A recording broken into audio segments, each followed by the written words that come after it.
നിങ്ങൾക്ക് എല്ലാവർക്കും അറിയാം, വാട്സപ്പിൽ നമ്മളൊരു വീഡിയോ അയക്കുകയാണെങ്കിൽ അത് 16 MB കൂടുതലാകാൻ പറ്റില്ല. 16 MB കൂടുതലായാൽ ആ വീഡിയോൻ്റെ 16 MB വരെ വരുന്ന ലെങ്ത് എത്രയാണോ അത്ര ലെങ്ത് കട്ട് ചെയ്ത് മാത്രമേ അയക്കാൻ അനുവദിക്കുള്ളൂ. ഇങ്ങനെ ആകുമ്പോൾ നമ്മൾ ഒരു വലിയ വീഡിയോ അല്ലെങ്കിൽ ഒരു ഫുൾ മൂവി നമ്മുടെ ഫ്രണ്ട്സിന് അയക്കാമെന്ന് വിചാരിച്ചാൽ നമുക്കത് അയക്കാൻ പറ്റില്ല. ഇനി അയക്കണമെങ്കിൽ തന്നെ നമ്മളതിനെ കൺവേർട്ട് ചെയ്ത് ചെറുതാക്കി വേറൊരു എക്സ്ട്രാ മണിയും കൂടെ എടുത്ത് മാത്രമേ നമുക്കത് അയക്കാൻ പറ്റുള്ളൂ.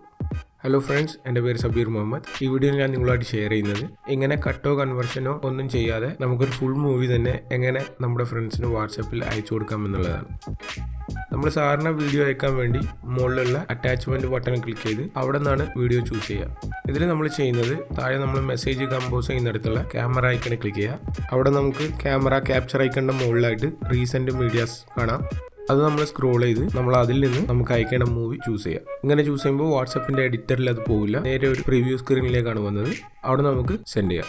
നമ്മൾ അയക്കുന്ന ഈ ഫയൽസ് വലുതായതുകൊണ്ട് ഫോണിൻ്റെ മെമ്മറിക്ക് അനുസരിച്ച് ഇനീഷ്യൽ പ്രോഗ്രസ് കുറച്ച് സ്ലോ ആയിരിക്കും. അപ്പോൾ നിങ്ങൾ വെയിറ്റ് ചെയ്യുക, എന്തായാലും ഈ ഫയൽ സെൻഡ് ആവും. ഒരു ഫുൾ മൂവി തന്നെ ഞാൻ സെൻഡ് ചെയ്തു, സക്സസ് ആയിട്ടുണ്ട്. നിങ്ങൾ എന്തായാലും ഒന്ന് ട്രൈ ചെയ്ത് നോക്കുക. പിന്നെ റീസെൻറ്റ് മീഡിയാസിൽ ഒരുപാട് വീഡിയോസും ഇമേജസും ഉണ്ടായിട്ട് നിങ്ങൾക്ക് മൂവി സെലക്ട് ചെയ്യാൻ ബുദ്ധിമുട്ടുണ്ടെങ്കിൽ നിങ്ങൾ ഫയൽ മാനേജറിൽ വാട്സപ്പിൻ്റെ ഫോൾഡർ തുറന്ന് അവിടെ .nomedia എന്ന് പറഞ്ഞ് ഒരു ഫയൽ ക്രിയേറ്റ് ചെയ്യുക.